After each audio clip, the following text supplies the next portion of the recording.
Dr. Daud Bakar, who is the 8th president of the university with us, in a series of IIMU lecture series. I think this is the second time. The first one was with the Rector. And we continue to have this on different topics to do with post-COVID-19 situations. And it's up to the speaker to handle it, whichever they wish. Now, before I begin, or before Datuk Dr. Daud Bakar begins his talk, I wish to read his credentials so that for those outside Malaysia, I think we have viral the e-forum all over the world. So if you are tuning in, I wish to introduce you Datuk Dr. Daud Bakar, who is the 8th president of the university. He's also the founder and executive chairman of Amani Group, one of its flagship companies, namely Amani Advisors, is operating in few globally. He has recently been appointed as the chairman of the Sharia Advisory Council of the Astana International Financial Center in Kazakhstan. He also serves as the chairman of the Sharia Advisory Council at the Central Bank of Malaysia, the Securities Commission of Malaysia, the Labuan Financial Securities Authority, the First Abu Dhabi Bank, and Perbondalan Nasional Berhad. Dr. Daud Bakar is also a Sharia board member of various global financial institutions, including the National Bank of Oman, Amundi Asset Management in France, Bank of London and Middle East London, BNP Paribas Najma in Bahrain, Natizis Bank in Dubai, Oasis Asset Management in South Africa, No Islam Bank Dubai, Morgan Stanley Dubai, Setco Capital Saudi and Luxembourg, and Dow Jones Islamic Market Index in New York, among many others. So we are privileged to have him to lead the university and to inspire us with his vast experience. In the corporate world, he's also a member of the PNB Investment Committee. He's the 3rd chair professor in Islamic Banking and Finance of Yayasan Tun Ismail Muhammad Ali Berdaftar, and PNB at Faculty of Economics and Muamalat, University Science Islam Malaysia, USIM. He's also the co-founder of Expert Analytics Center Sdn Bhd and FinB. In 2016, he received the Award of Excellence for Outstanding Contribution for Sharia Leadership and Advisory at London Sukuk Summit Awards and Sharia Advisor Awards at the Asset AAA Islamic Financial Awards, Finance Award. In 2014, he received the Most Outstanding Individual Award by His Majesty, the King of Malaysia, in conjunction with the National Level Prophet Muhammad Sallallahu birthday. And under his leadership, Amani Advisors received the Islamic Economic Knowledge Infrastructure Award at the Global Islamic Economic Summit Dubai in 2015 by His Royal Highness Sheikh Mohammed bin Rashid Al Maktoum, Vice President and Prime Minister of the UAE and ruler of Dubai, 2015. He received his first degree in Sharia from University of Kuwait and obtained his PhD from University of St. Andrews, United Kingdom, in 1993. In 2002, he completed his external Bachelor of Jurisprudence at University of Malaya. He's written many books. I've got 3 on me today, inspired by all of them. And his book, first book, Sharia Minds in Islamic Finance, an Inside Story of a Sharia Scholar, won the Islamic Finance Book of the Year in 2016 by the Global Islamic Finance Award in 2016 by GIFA. Then his book on Sukuk, entitled An Insightful Journey to Emirates Airline Sukuk, Pushing the Boundaries of Islamic Finance, has also won the Best Islamic Finance Case 2017 in Kazakhstan. His latest book, Mindset is Everything, 2019. Can you see this? Yeah. The Hard Truth of Islamic Finance, 2019. Ratiocinization in Islamic Legal Theory, 2019. 2019 seems to be a productive year for you because you've got 4 books out. And Corporate Matrimony. Is it? You are locked down. Oh, yeah, okay. We will look forward to hearing about that in a bit. So, the other book is also I Have 24 Hours a Day, 2016, Sharia is Life, 2018, Mainstream Islamic Finance, 2018. So a lot of achievements for a young guy. So we're all put to shame. So without much ado, please welcome Datuk Dr. Muhammad Daud Bakar to speak on his topic, Future of Muslim World in Post-COVID-19, the New Algorithm of Unity. Please welcome him.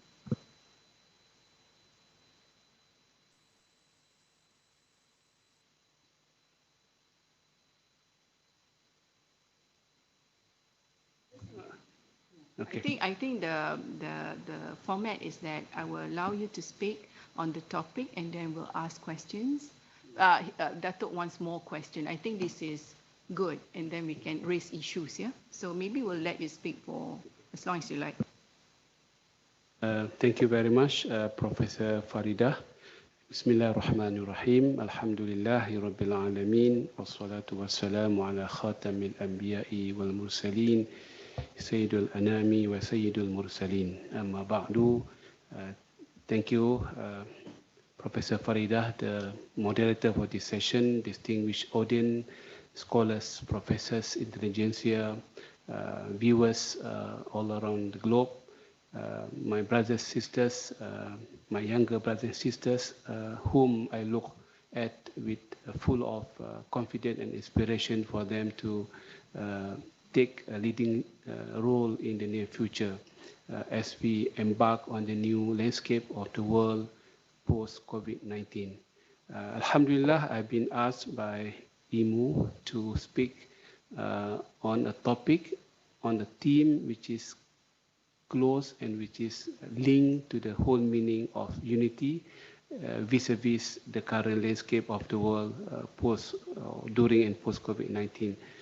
To be honest, I have not prepared any point of thought because I was expecting to be moderated by Prof. Faridah in terms of, interactive session, but I would take the challenge to say a few words in the next 10-15 minutes, outlining the way I see the world in the future.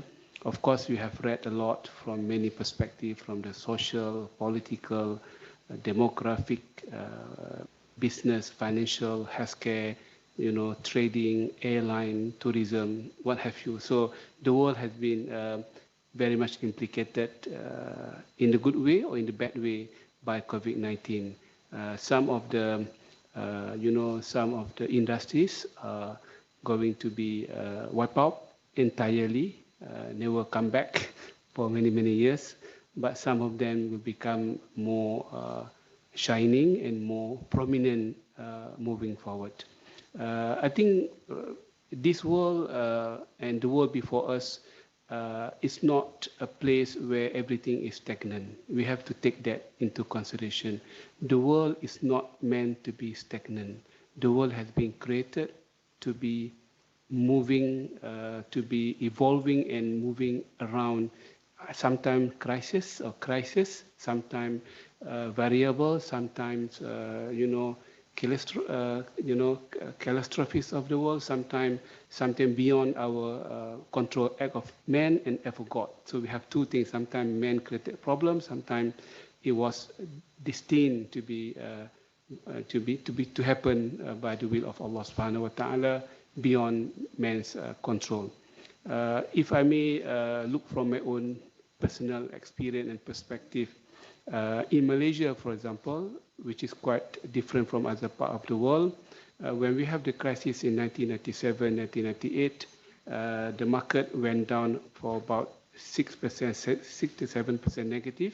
In Malaysia, we took about 1 year to recover in 1999 for 6 to 7% positive. So in Malaysia, so far so good. Our recovery has been V-shaped. When we came down, we came out quite drastically. It's called V-shape, not the hockey stick where we have to come back slowly, but this is a V-shape. The same goes to 2009, 2008, we are still positive in Malaysia, about 1 or 2%. But in 2010, we recovered to positive 2 or 3% easily. So hopefully this time around, the COVID-19, we predicted that the recovery will be very fast, provided there's a, they call it disclaimer or qualification, we won't have the second wave of COVID-19. If we were to have the second wave and the third wave, then everything will be extended. The employment will continue to rise, and the production will continue to be affected. And in the case of Malaysia and other part of the world, where we have the moratorium policies, we are going to see the real impact on our society, economically or even socially, not now, in the first quarter of next year. When people got stuck in September, when they got to pay back the financial commitment to the banks, and they cannot do that, and under the law of banking, they are given for 3 months, so-called NPL, to be recorded.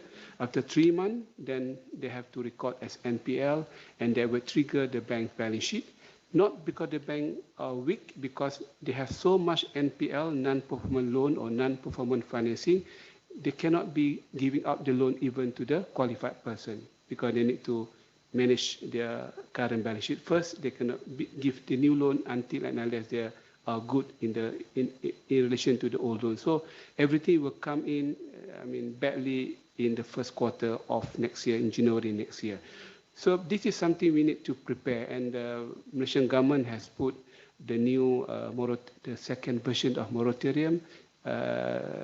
Now everyone is given the moratorium, the concession not to pay within three months. But after this, only selected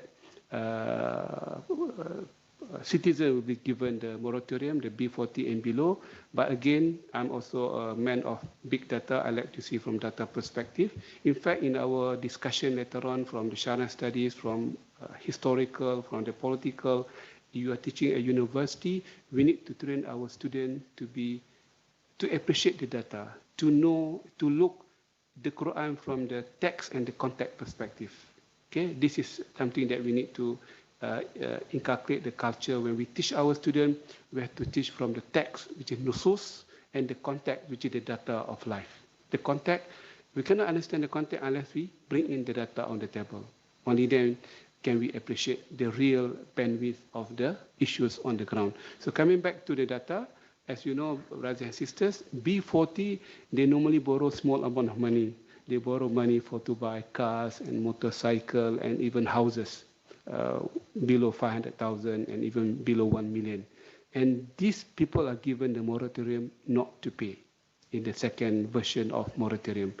But those who are not B40, M40 and corporate, they were not given the moratorium anymore. When they default in millions. These poor people, when they default just small thousand of obligation.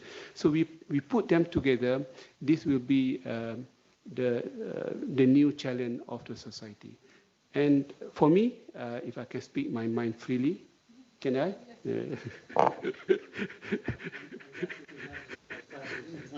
Okay, so because we are living in academic freedom, if you like, the university, we need to speak freely but politely, with constructively, full of idea and data. I wanted to say that, Islamic communities around the globe, we have been neglecting the importance of wealth in the society, as if wealth is not important in the society. In fact, we have put the wealth to the end of everything. In fact, in the maqasid al-sharia, you read through maqasid al-sharia, we have the expert of maqasid al-sharia, with due respect to Dr. Tahir. We tend to put maqasid al-sharia, the protection and the promotion of wealth, at the end of the list. They never come even to the second, to the third list. Why? In fact, we tend to believe that the hierarchy of maqasid has been fixed. It has not been fixed. It depends on the context of the day. It is depending on the data of the community to support. Nowadays, without having the wealth, we cannot protect the religion. We cannot protect the life. We need to put the PPE for the frontliners. Otherwise, their life will be exposed to the danger.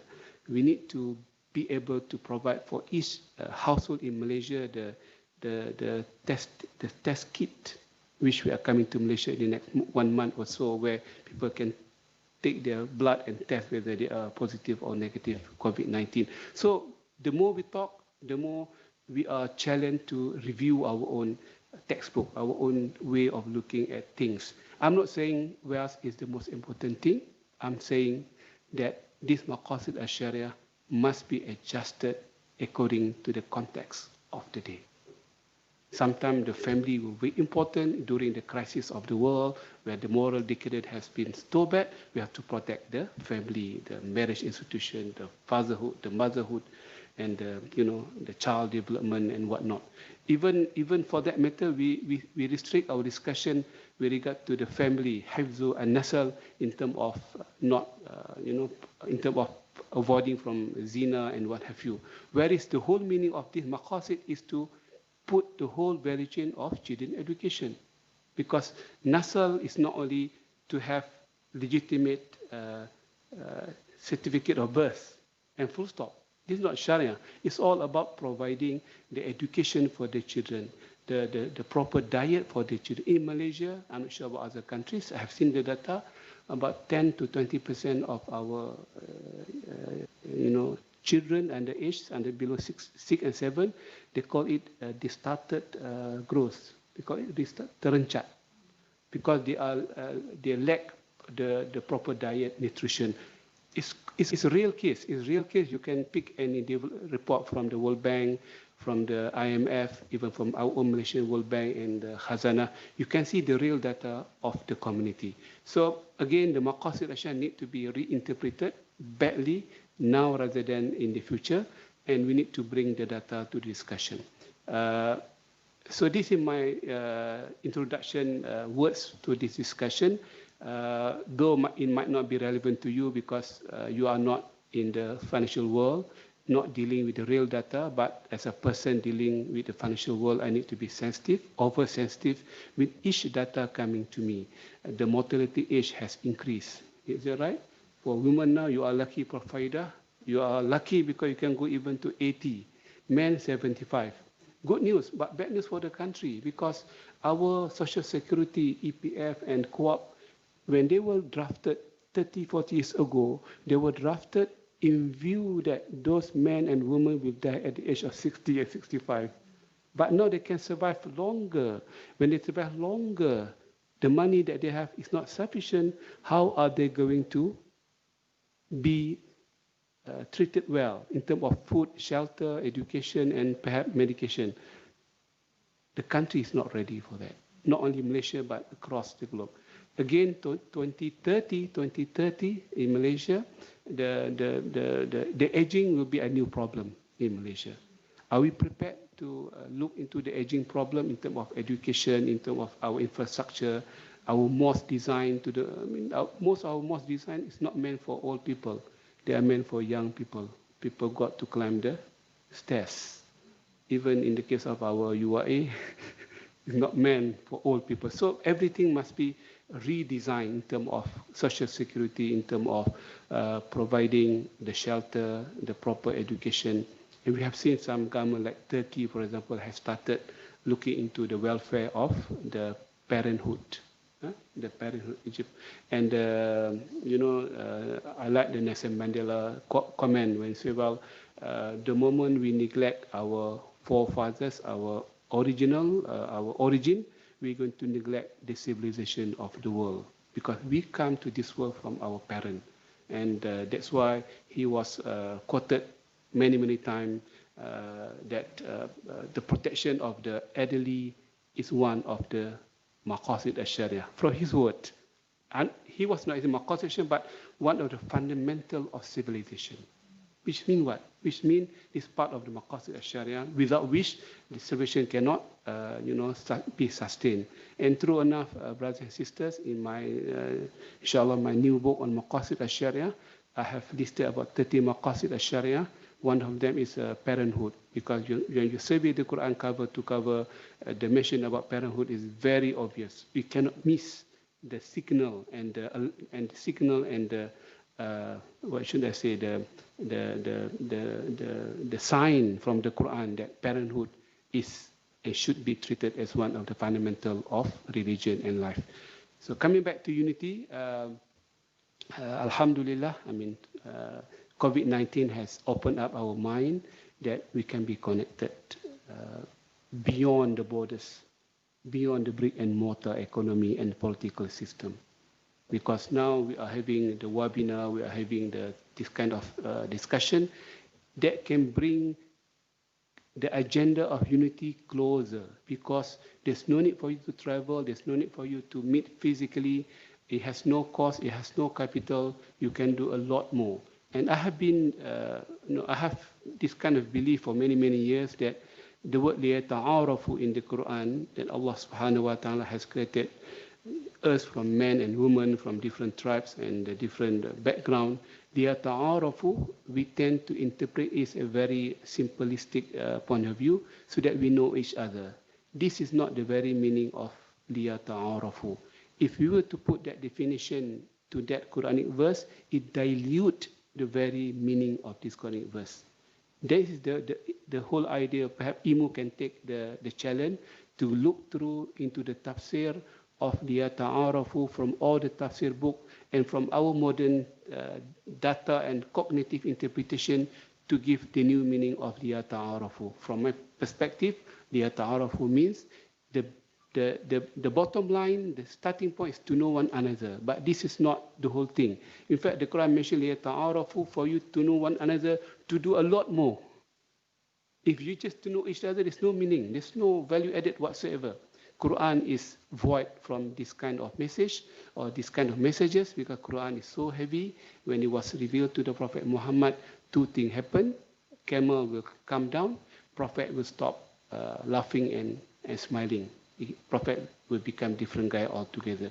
It was reported in many books, Prophet was always jovial and smiling face, except two things. When he was angered for the sake of someone broke the law of Allah, not the law of human, the law of Allah, إِذَنْ تُهِكَتْ حُرْمَةُ in Arabic term, when إِنَّمَا نُزِلَ الْوَحْيُ, when the revelation was revealed, he became very serious. Because that's why every verse of the Quran should be interpreted with proper weightage. We lack the weightage. Coming back to the unity, we need to put the weightage back to the meaning of unity. Unity could be so many things: partial unity, fully unity, synthetic unity. So we need to redefine the meaning of unity. We cannot aim for idealism. Idealistic idea is not part of the Quranic term. Quranic is always said ahsan, something better, not something perfect. So this is again the Quran was trying to tell us, do something to your level best, and do something that you can be a better person. لِيَبْلُوَكُمْ أَيُّكُمْ أَحْسَنُ عَمَلًا. So this is our attempt to be the best. So in the case of unity, I would appeal to the center to, number one, to relook into the very meaning of liyata'arafu. In fact, there are many scholars who have been talking about the unity of the future. We need to learn from their futurist understanding, incorporating into our culture of tafsir and hadith. We cannot be stagnant, which I mentioned in the beginning of my speech. Number two, the whole meaning of, new meaning of unity. Unity must be expanded. Even though we are not achieving unity, but we can avoid disunity is good enough already, to that extent. Okay, though we cannot achieve unity, but we can avoid disunity. They call it unity in, there's a word, unity in diversity. So we cannot avoid diversity. It's part and parcel of the human creation by Allah subhanahu wa ta'ala. I think with that, Prof. Faridah, I know my speech was not structured enough, but just to give some some takeaway from discussion that we need to review our content, the way we teach our students, the way we read and interpret the Quran, to bring back the Quran to the modern time by understanding the text, the nusus properly, and by giving emphasis on the context, the data of the day, diligently and cohesively. Thank you very much. Thank you, Datuk. I think you've raised very pertinent issues about not staying stagnant. You know, it's a changing world, therefore we have to change our mindset. And I think in all his books he addressed this very seriously, that we have to have a different mindset when we are confronted with different contexts or situation. You mentioned, I think, in the one of the book, I think it was Insert Kehidupan, Ledge of Life, that we have to have a new personality every day. And not to become a bipolar or schizophrenic, but it's like, you know, you have to look at different ways of solving your problem. Would you like to extend a little bit about the need to, you know, to adjust yourself to new content? I mean, you said it before, but I think if we can elaborate a little bit about this, the need for new personality daily. Okay. Yeah. Then we come to the show now. Okay. I like this kind of session more than one way of talking and lecturing. Even in classroom, brothers and sisters, your success rate of teaching will kick in when you manage to make the student interacting with you. This is the key point. As long as you are lecturing and student never come back to you, you have to work harder. I have to say this because this is for me, in order to assess the lecturers, we have to assess from being able to be in the mind of the students so that they are challenged intellectually, emotionally to interact with you. Okay, I think in many ways I was saying in the past that we need to be a bit nimble. I was nowadays reading or giving the lecture on the most comprehensive biography book on the Prophet, Al-Shifa bi Ta'rif Huquq al-Mustafa, written by Al-Qadi Ayad in North Africa. So every week I'm giving these lectures. I learned a lot from his character, the Prophet Muhammad Sallallahu Alaihi Wasallam. I can conclude he's very nimble. He is very nimble, very flexible. He knows how to treat people accordingly. And he knows how to make his guests feeling he is more important than Prophet. So many other things. You can read through the Al-Kitab, the Al-Shifa yourself. But coming back to this modern scenario, we need to change our own way of doing things, our thinking process, our writing, our research, our reflection. In the last session here in the same hall, I was saying that one of the three causes of failure, one of them, the ability or the failure to question our own assumption. Sometimes we tend to live with our own assumption forever until we die. We thought that we have the most purest assumption. No, we can't. Sometimes we need to challenge our own assumption. So this is one of the three, causes of failure. Don't ask me the other two because I forgot already. So in my common job, they were saying there are two signs of getting older. Okay, there are two signs. When you got these two signs, you are confirmed getting older. The first, you tend to forget. The second, I forgot already.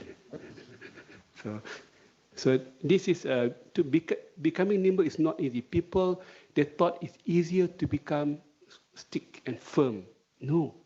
To become nimble is more difficult and more challenging because you have to dilute your own personality. I mean, I'm not saying the negative one, Prof. Faridah. You need to be able to be lenient, to be firm, and to be accommodative, to say that I'm wrong, to say that I can listen to your point of view, I'm listening to you, to be able to reconstruct your own thought and the thought of your colleagues in the meeting. If you're the chairman, you're not right all the time, you need to go around the table. If someone is not talking well in the meeting, make sure you ask him or her some question. First, to motivate him or her. Number two, to teach her or to encourage her to start interacting. In many meetings we have attended, we have wasted a lot of time because only one or two are speaking. The whole meaning of meeting is not to have one or two to speak. Otherwise, there's no meaning of calling 10 people, 20 people. How could the chairman of the meeting be able to inspire and to encourage and to assign and to expect someone to speak something? And they say, I agree, I don't agree is not good enough. If I were the chairman, people say, I agree to his opinion, to that opinion. I would say, why? Why is it not? At least you become interactive. So the chairman should be very nimble as well. So to conclude, even the parent need to be very nimble, to be very flexible, not to the extent of diluting our value, to the extent of achieving the target that we have set in our mind. In the meeting, everyone should be engaged. Everyone should be giving their own opinion. Number three, they are the future leaders. But if the chairman were to speak too much, it's not good as well. I have seen in the meetings, people tend to talk about himself, his achievement, his legacy. I was. It's not a good sign of being a chairman. Chairman should be straight to the point and understanding what he wanted to achieve in the meeting. I can talk more about that the next session, but coming back to being nimble, you need to be able to, how to be nimble. The question, how to be nimble. You need to read a lot of biographies book. Many lecturers don't like to read biographies book, not counted. Cannot help in their referencing and resources. I have shifted my point of view. I read less documentary. I read a lot of novel and biographies. Manaqib, it opened up so many things. Either good people or bad people, doesn't matter. You read every time. Don't just read the ulama, but also read the scientists, the aircraft manufacturer, the water treatment inventor or manufacturer. Read almost on everyone, the the footballer, the sportman. Read through what they have experienced, and you can learn a lot from their perspective. Then you can be nimble. You know, the most nimble person on this planet is a sportman. They're very nimble for them to win the game. Sometimes they got to be in front of the net to take, like tennis, they have to be able to be brave enough to go to the net and to take the ball before the ball hit the floor. So I read a lot about tennis and badminton and football. You are not reading for the sake of understanding the sport, the mindset of the footballers. Thank you very much. Thank you so much. I think the other important thing that you always raise is also working together, the importance of working together, helping one another. And you once wrote that a successful society is one that does good and avoid what is bad in a collective manner. Yeah. And you also say Sharia is there to build and guide our life to avoid crisis and tragedy. If Sharia comes after tragedy or crisis, then Sharia is used only to rehabilitate, which reduces the position of Sharia in Islam itself. I thought that was really wonderful, because I think the way we do things in Malaysia, and I suppose in different parts of the world, is that the law comes after a crime, not before crime. So perhaps this is something that you would like to remind us once again. Yeah, thank you very much. I think somehow Sharia has been treated as the medicine of the illness, and not as the healthy lifestyle to avoid illness. And that was the beginning of the problem. So people expect Sharia to come to cure the social problem, economic. Well, of course, we have to do that. When I was called to look into financial system, it's my job to reduce the debt, to make sure that people are well educated, to make sure that we put the money at the right place to grow the economy and employment and whatnot.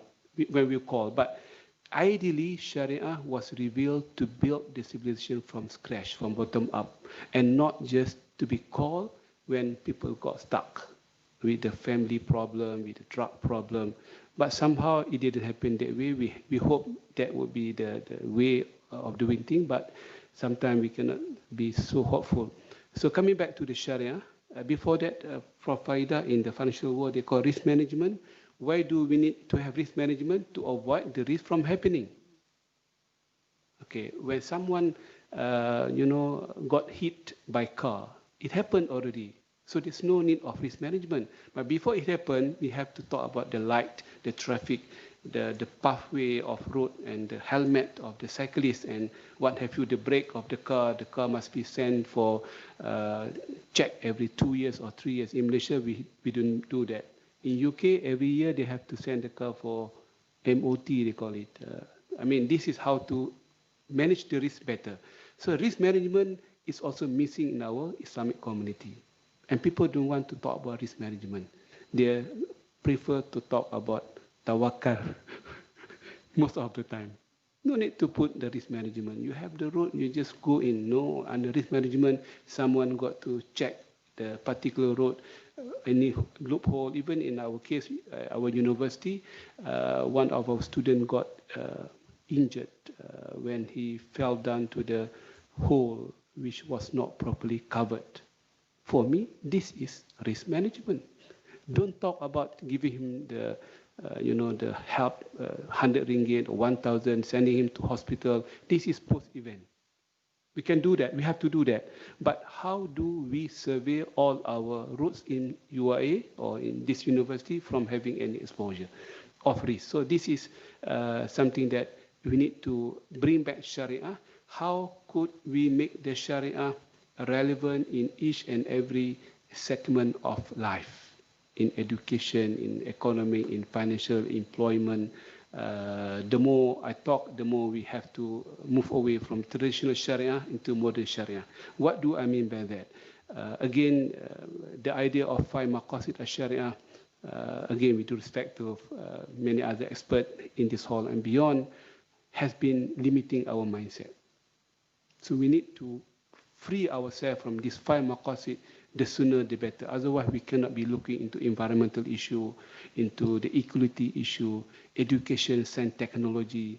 What did I say again? In the issue of water. Water is very, very important. In fact, nowadays, water has become the most sensitive asset of the world. In Malaysia, you are lucky, but sometimes when we don't have rain, we got stuck as well. People got to queue to take the water from the tank. How can that happen in this country? It cannot be happening, but it happened because we don't, prepare for the water. And from Sharia perspective, we thought that maqasid is about religion, about wealth, about this and that, ignoring the whole theme of the Quran from cover to cover, the insect, the environment, the open space, and the science and technology. 1/3 of science in the Quran is about physics. Where are we in terms of physics, understanding? And all the creation of science and technology is based on the physics. How good our Muslim students across the globe in physics, and how much we put the money to make them physicians in the future. We cannot be developing the world without having the proper knowledge of everything, including the physics. So Quran is full of physics. You don't believe in me, but you have to read everything Allah has mentioned from the physics point of view to challenge our mind. You have to be able to understand the real meaning of this physics. So I could be distracted a bit, but I wanted to say that Sharia must come in the beginning of the journey, not at the end of the journey. You asked me about working together. Yeah, this is something that we have to be trained to work together, because in the hereafter, we are going to enter into paradise together. Interestingly, the Quran has purposely put the Surah Al-Zumar to reflect that in this world, we have to work together, because in the hereafter, you are not going to enter into paradise alone. Though you are great scholar, great imam, great leader, you are great because you have followers, you have someone with whom you are working with. And this is very important signal and sign of the Quran, that in order to success in the hereafter, working together, you have to work together in this world. There's no point of working in silo. But Muslim world, Muslim Ummah, we are good in working in silo. Sometimes we we slice the silo into nano silo, into milli silo, into small partition and particle of organization. In the Kuliah of Islamic Revenue Knowledge, we have department, then we have the head of department, we have the courses, and we have this, we have that. Until the end of the day, I'm the king of my small jungle. We like to become the king in our small jungle. We don't have any even food to eat and water to drink, but we are the king. No, we have to work together to conquer not the jungle, but the mountain and the rivers and the lake. Only then can we conquer the other bigger universe of the world. If we are trying to slice all our kingdom, if you like, into particles, small particles, we cannot achieve anything. Yeah. I'll stop for a while because I'm going to look at the comments on the group chat. Thanks, Rusnani, who reminded us the other two failures that you forgot. Yeah. She said one is the inability to create more options. Yeah. Two is the inability to unleash on creativity. Yes. And third is what you mentioned just now, inability to question our assumptions. Thank you. That's good. Thank you so much. I think I will stop here for a while to ask questions from other people, which I have gathered before the forum. Dr. Ahmad El-Mahdi asked, how can IIUM play its role as agent of change during this challenging time? I think it's connected to the next question. How can we ride this crisis more resilient, less fragile, and be that robust generation we were in the golden age of Islam? And third is also connected to the two questions. What kind of mindset and attitude should we have to survive this crisis? So if you can answer those. Tough question, to be honest. A good question, but they are tough question because we have not experienced anything close to that, solution as yet. We have not done anything. We don't have any great scientists within our own UIA community. We don't have any great theory that we can upload it and make it of mainstream. People refer and people wanted to make it a blueprint. So we don't have anything to be proud of, to shout to the whole world. So I think let it be honest, let it be frank to ourselves that as much as we wanted to be the solution to the world, we need to create the solution to ourselves first. Okay, so this is something that I wanted to appeal to my fellow colleagues in this university and beyond. We need to be a solution to ourselves, and before that, we cannot be the liability to ourselves, and we cannot be the liability to our own community. Okay, so this is the first thing. So avoid becoming a liability to our own ecosystem. So we are problem-free, attendance-wise, ethical-wise. When we do the examination, we do it properly. When we do the marking, we do marking justly and on time. This is the basic thing. We are not the liability to the ecosystem. Number two, we need to create a kind of, masses kind of approach. We talk to everyone. But in the fitrah, in the sunnatullah, in the very creation of man, an-nasu ma'adin, that human are created as good as mineral, is that right? Some have good, some good values, some have not. So we need to be able to extract from the cream of the cream in any society, in any faculty, any kuliah, at the university level, those who can be given higher assignment. And this is something that many companies, even countries for that matter, they pick up the best of the best in order to be trained, in order to be given more resources, more encouragement for them to become the leader or the would-be leader, for them to be able to do something great to the community and the university. If you have the time, you may read the way how Haifa University and Tel Aviv University are doing this kind of master's education, and from there they can select the best of the best, the best of the best, all the way to the idea, all the way to IPO their ideas into stock market in Tel Aviv for 1 or 2 years. for 100 million worth of a company. After 2 years, they flip the company to NASDAQ for 1 billion. From NASDAQ, they go to the main stock in US for 1 trillion. So within 5 years, from 100 million worth of idea becoming 1 trillion. And this is how they create the wealth for Israel. So where are we in that manner? I'm not saying we are going to create the wealth, create new ideas. People refer to us. When we do something, when we write something, we are writing just for the purpose of knowledge, but not to change the world, not to be impactful to the whole world. So I'm not expecting everyone to do that. Perhaps a group of our own community, the best of the best, the cream of the cream, to come together and to work together to create something impactful.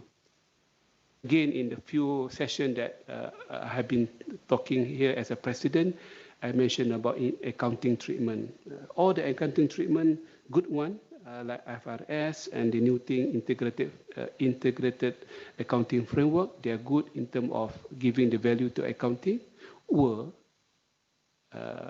propagated by the West. Even SDG, for that matter, were propagated by the West. They are good, but they're not good because we are not able to come to that level of understanding. So how can we save the world? How can we become the leader of the world? 2008, when the world was hit by financial crisis, when Lehman Brothers collapsed and the US government decided not to bail out the company and everything was affected, including Malaysia. Myself, my company in Dubai, for 2 years, I didn't get any single dirham revenue because the implication was so great. And many conferences after that were saying Islamic finance was the solution because we are not affected. The one affected was the Western banks and what have you. I was asked on many platforms whether Islamic finance was the solution, that we should be able to help the world.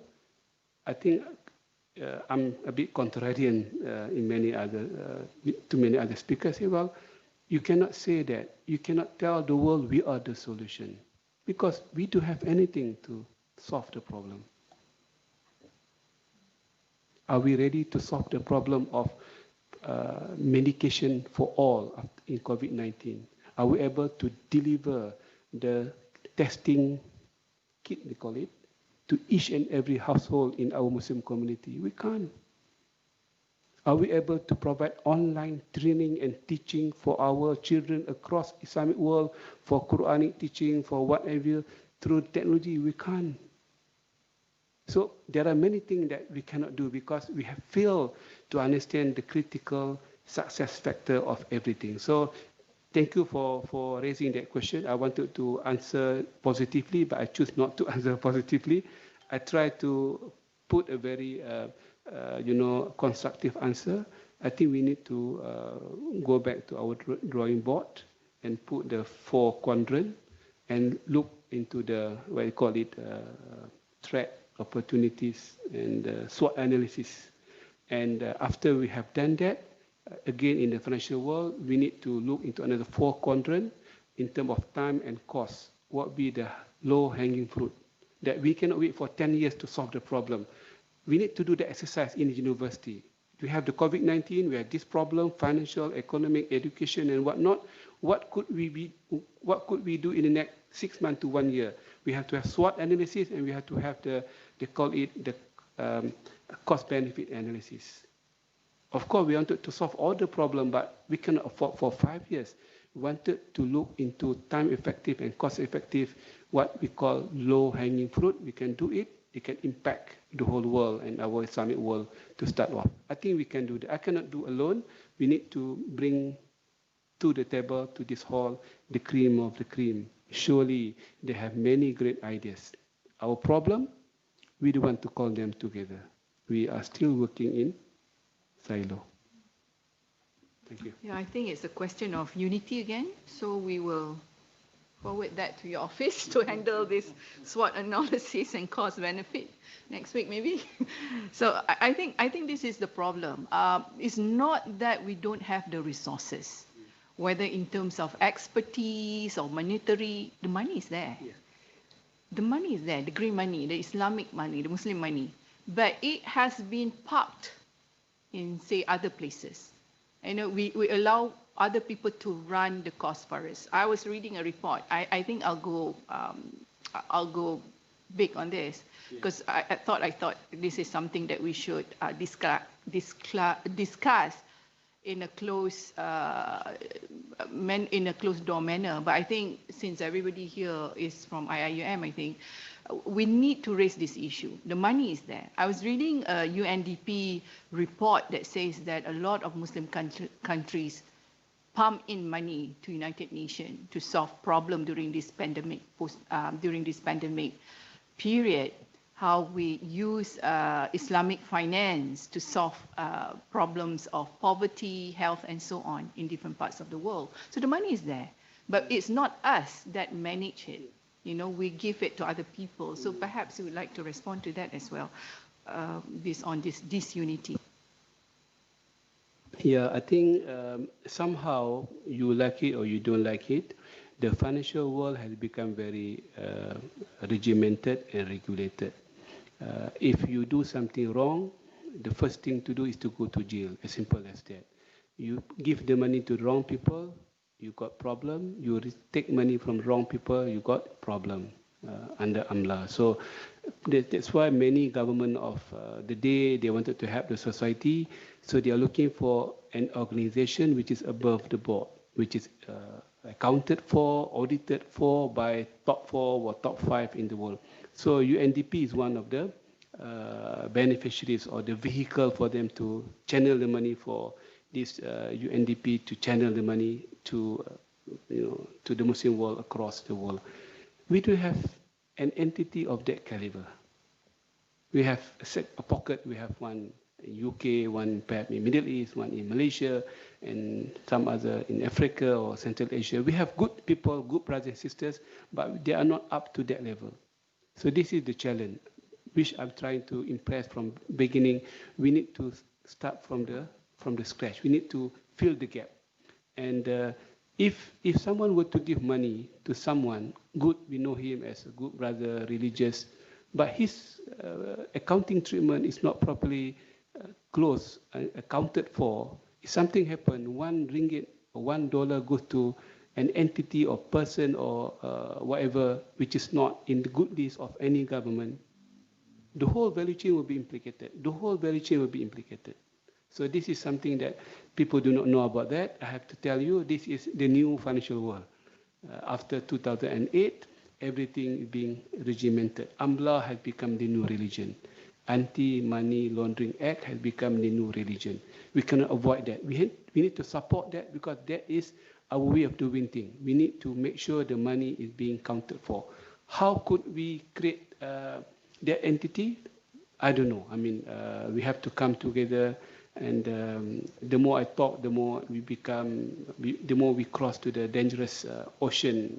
I have many other experiences of how to help some Muslim in Myanmar, in Philippines, in Thailand, many things. We do that. Channel which are officially recognized and endorsed and acceptable to the world community. This is one of the challenges, Prof. Faridah. The money is there, I agree with you, but we don't have the vehicle. Thank you. Go back to the chat group. One question from Ziad Badoun, the president of PGSS. He asked, Datuk, you mentioned that we need to change ourselves and to try to be so flexible and nimble. But sometimes there are some negative people who are always around and they try to show off and try to destroy what you're trying to build, just because of their jealousy or selfishness or just their mentality. How to handle this and how to try to change people's mindset after the step of changing ourselves. Thank you.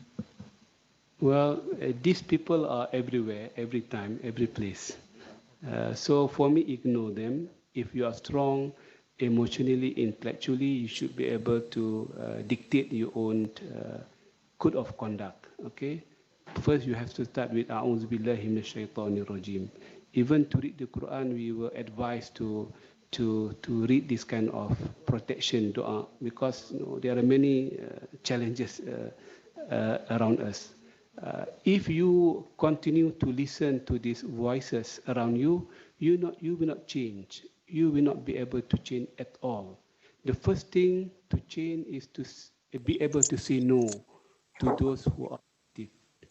Okay, not many people having the courage to say no when we are doing something new thing and different from the current practices. No, Zaid or Ziad, is that right? Ziad, if you are determined and have made your mind to change, to be faster reader, to do your assignment faster, to make your lecturer busy answering your question with prepared question before coming to the class, not thinking during the classroom. Before you come to the class, you see the course online, you check the Google, you check the issues, you come to the class, you are postgrad student at IIUM, you ask relevant question, make the whole thing, the whole class more entertaining. This is the change that we are talking about. So 1 hour or 50 minutes in the classroom, everyone can benefit. The lecturer can benefit from your knowledge and you can benefit likewise as well. So this is the change that we are looking on the ground. So I don't know what is happening in the classroom. If I'm able to look through the degree of conversation in the classroom, that reflect the heart beating of this university.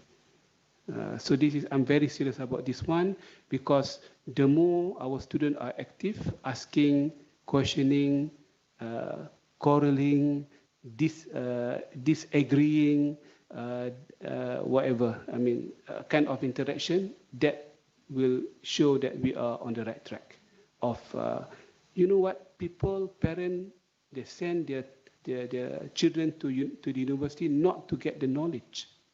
They can get knowledge by themselves. They are sending the children to the university for us to teach them to think. To think is not easy.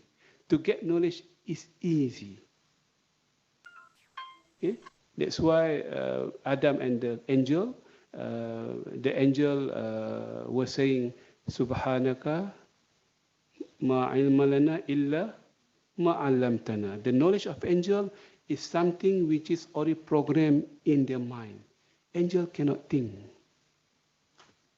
Angel cannot think.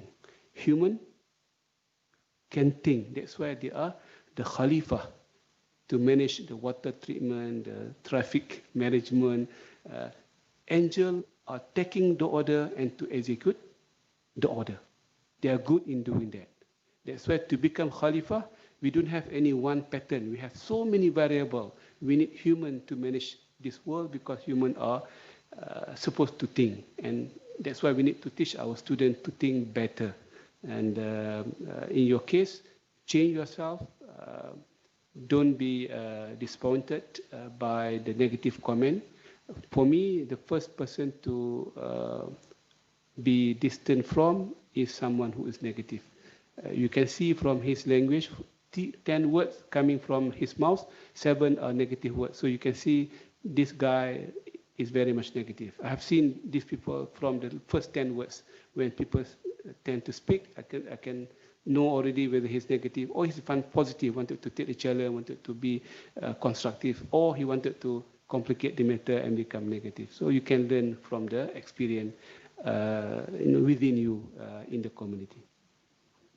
One more inquiry from Mutiu Amosa, who said, considering the fact that the world is fast changing towards sustainable development in all facets, as Muslims, they are supposed to be looked after by others. Sadly, looking at the extremely low ranking of IIUM internationally recognized university ranking, are we hopeful that anybody in the world will be interested to listen to us at all, knowing fully well that we are not at any pace with our counterparts globally? Good question and very interesting question. We respect your point of view. We are not ranked properly because we don't want to be ranked properly. But within our management of the university, we wanted to bring something, a kind of niche. So we have our niche and wanted to be able to show this particular niche المميزات الخاصة يعني من الخصائص specific features that this university is able to deliver. And this could be our benchmark to the world community. People send the student to us, people give us the budget, give us the money to do research because we have this particular niche that other universities do not have this particular niche. This is something that we wanted to do. And you know, in our university, we have IIICE. But again, we have good slogan, but how far are we able to give the meaning to each and every vertical of it is different session altogether. But this is our niche.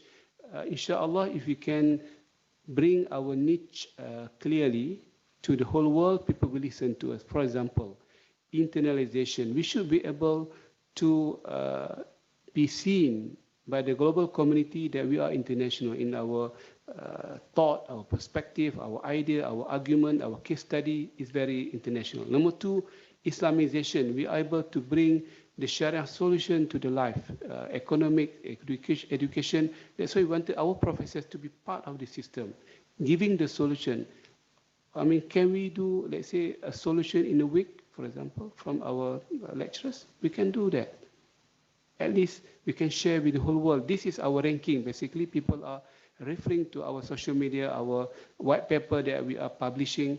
Perhaps this white paper is not what they call it for your promotion, but for the society. In my world, we don't believe in ranking that much. We believe bottom line. So the word I wanted to tell everyone, what is our bottom line? If we have our bottom line met and satisfied, we are done.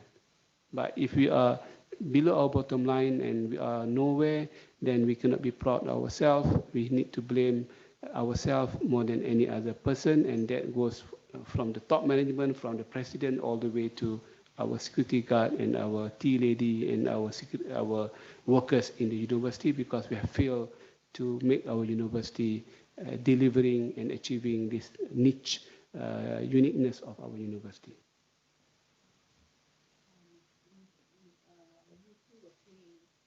That the non-ranking of IIUM has denied many graduates of the university some opportunities because we are not at least listed within the 500 ranked universities in the world.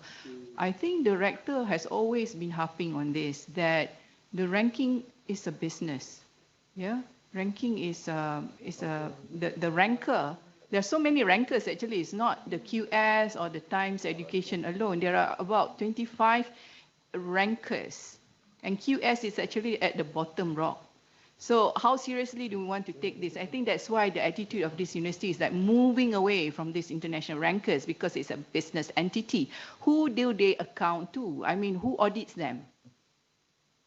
No one. So that's why I think we are way ahead by moving away from this ranking business. IIUM is leading in this, that we are brave enough not to play the ranking game. Okay. You rank yourself, right? If you are the graduate of the university, let's say postgraduate, I was also a postgraduate student. I went to a very normal university, St. Andrews University.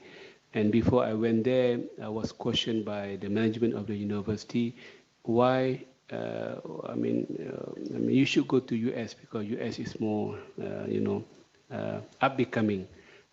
I went to a very small university, Kampong Village University, St. Andrews, and I was made to, I mean, I can still recall my discussion with our former rector, said, well, don't waste your time, go to Columbia, go to Washington and San Francisco, Virginia, whatever.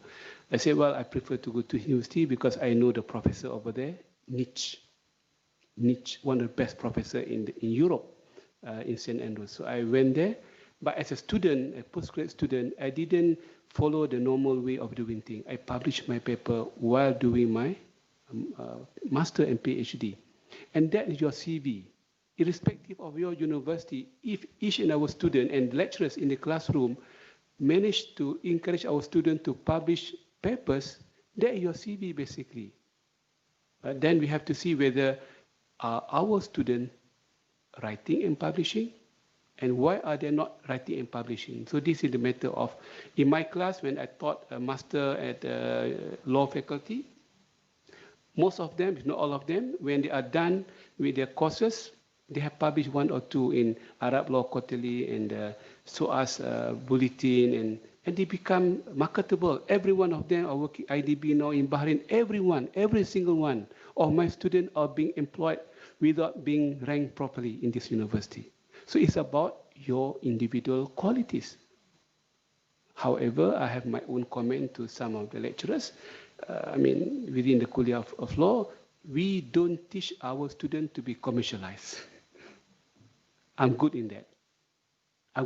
Because I train them how to write good article. It's not easy to write good article, to 10 pages, 20 pages. And from the assignment, I help them to improve and they can publish. And that's why every one of them, alhamdulillah, when they came to this university, zero English, they write, I cannot read and understand. I help them by whatever personal, and this is my personal effort. We need to do more than the normal way of doing things. Alhamdulillah, all of them, I have to say, thank to Allah subhanahu wa ta'ala, that every one of them from zero, they fail in the mid-exam, we call it assessment. I give them second chance, not by asking the examination, by asking them to review 5 article review. It's not easy, harder than sitting for the examination. They need to sleep at 3 o'clock in the morning for 5 article review to compensate their losing mark in the whatever assessment. And after a few months, they can write that kind of article. And this is the way forward. We need to be agile and nimble. So, yes, we are not ranked, but we have great professors. But we need to put them together with the students to train our students to be commercialized.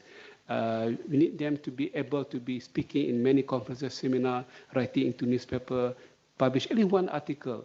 You know, we have 1 article in Arab Law Quarterly in my law faculty, for example. You are done. You can apply to other universities easily. People look at your article, you can have even scholarship for that matter. Many got scholarship from their article, not from their CGPA 4 and 3.9 or whatsoever. This new thing of doing things. So I hope this will send the message clear to our lecturers. We need to do things differently. And we need to put aside the ranking at the moment and focus on our own niche, our own capabilities within our university. We have great Dr. Tahir and many other great professors. Their name is very important. They are taught by this great professor. They have published, for example, 1 article, perhaps together with him. This is another way of doing things. Then you become marketable and commercially viable. I suppose that answered Dr. Quadri Mujid Korere's question. First question, he asked, how do we work in making sure that IIM graduates are into the world, spreading the vision of the university? And then to what extent is the IOK still functioning as planned by the founding fathers of IIUM?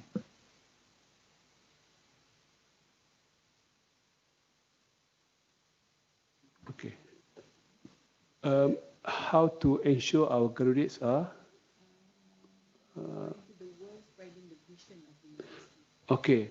I think before we talk about spreading the vision of our university, this is my own personal approach, we need to equip our students with the basic talent of the day, the current time, and the vision of the university. We feel because we don't have the credential, we talk, people don't listen. We talk about Islam, people look at you, you don't have the lingo of the modern language. People don't listen to you. So we have to have the lingo of the modern language.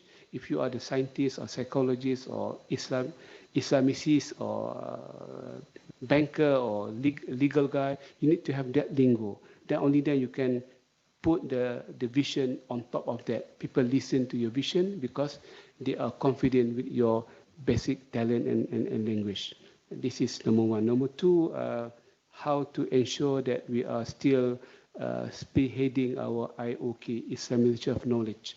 I think last 2 weeks or last 3 weeks, I was talking about IUM vision and mission, but last month, I don't know. I talked about Islamization. I have put a very strong critique on the achievement of our IOK. I think we stopped halfway through. There's no motivation to talk about IOK, and there's no champion in this university to really debate, deliberate, construct, write up and speak about Islamization across the board. So we need to revisit the agenda. I'm not saying it is dead already, but we need to put more effort to talk about Islamization in the trendy way. The IOK now is different from IOK in 1983 when we set up this university. IOK will need a new script altogether, new narrative. Okay, new narrative must be created to put the IOK on the platform which is trendy and fashionable. So we are not seen to become digressive to the past, but we are going to the future. I congratulate the faculty or the Kuliah of Revealed Knowledge. They have set up a new center called Futurist Center, Future Center, whatever. So this is a good thing. When we congratulate because we wanted them to work hard. I have not seen any result as yet. Okay, they have to see the white paper. Every month, one white paper. The idea of future in what sense? So we need to create at least, come on. I mean, we have all the lecturers. 1 month, one white paper, 5 pages, 10 pages, distribute it to everyone, get the comment, public hearing, and make it into ideas perspective, and make it from the white paper into become a document or a book by itself. So this is something that we need to be dreaming all the way. Hopefully the university can walk the talk. Like 3 minutes because we stop at 4:30. Okay. So I leave it to the people in this room or online if you have last burning question before we wrap up. Assalamualaikum warahmatullahi wabarakatuh. Thank you very much, Datuk, for your wonderful talk. I want to know your new book about blockchain and cryptocurrency is coming. And also, do you see any problem to adoption of blockchain technology in sukuk issue and trading? And what is the solution? Thank you very much. The book is already ready in March this year, but I need to prioritize. I need to finish off my other 3 or 4 books, among other maqasid al-sharia, because this is they call it the masterpiece of my thought on maqasid al-sharia. So I need to edit the Bitcoin and cryptography and the blockchain book, which is already available. Luckily now the market price has gone up. That might perhaps you are interested in that. Ethereum now is $400 per unit. It used to be $50 per unit. So this is the time for people to have the alternative treatment. We were asking about the sukuk and the blockchain. I think blockchain, people might misunderstand it. Blockchain is not technology. It's a simple technology, just to put the information on open ledger, they call it. So we have one information, for example, A for Apple.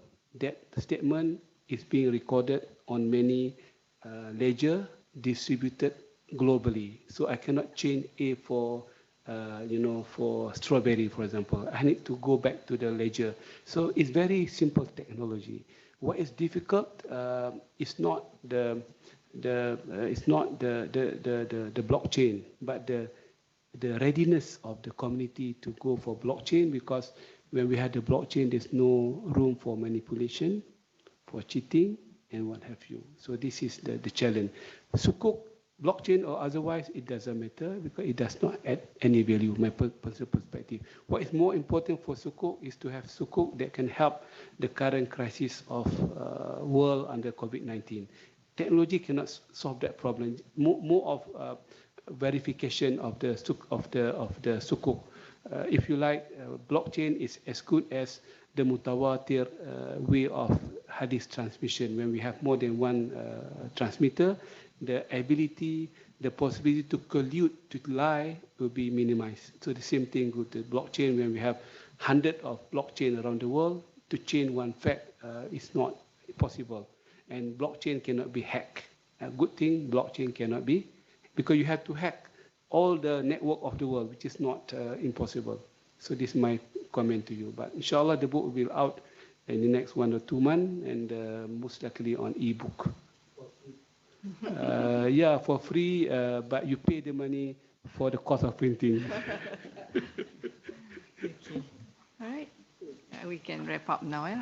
Thank you so much. I think this is it for the time being. I think we have learned a lot. Reading Datuk's book is like, it's taking you into different direction and it goes deeper and deeper. In the end, I said, my God, you know, such a philosophical mind. And I think the books need to be better discussed. I think continuously discussed to bring in the ideals and ideas. And not only, I think it's very Islamic in a way, many ways, very Islamic ideals put into practical terms, easy to follow and so on. I think we saw bits of that in this talk. And he mentioned how we need to change our mindset to handle new situations as in post-COVID and so on. And also the need to go global. I was like typing with some students who said, well, because we're not ranked, we are nowhere and so on. I said, it's not the game. We have different focus. Our focus is not even a criteria in the ranking game. You know, helping the ummah, helping people in conflict zone, it's not there in the ranking game. So how do you win against all these different kind of criteria and measurement? You know, we need to have that self-confidence, which I think is lacking in the ummah now. Perhaps in the next talk, we will address this issue, how to bring back the confidence to the ummah. Yeah, I think this is the greatest problem that we have. We don't have the confidence. Self-esteem. Yeah, self-esteem and all that. Perhaps, you know, we can organize another topic on this to bring back. Because once you have that confidence, you don't care about all this ranking game, you know. You rank you play the game against yourself. How high can you jump? Yeah, that would be your concern. But with that, I think I thank you for this, and I hope that we will have other sessions on different topics. And thank you for those who asked questions. And I hope we'll meet you again in other forums. Thank you so much.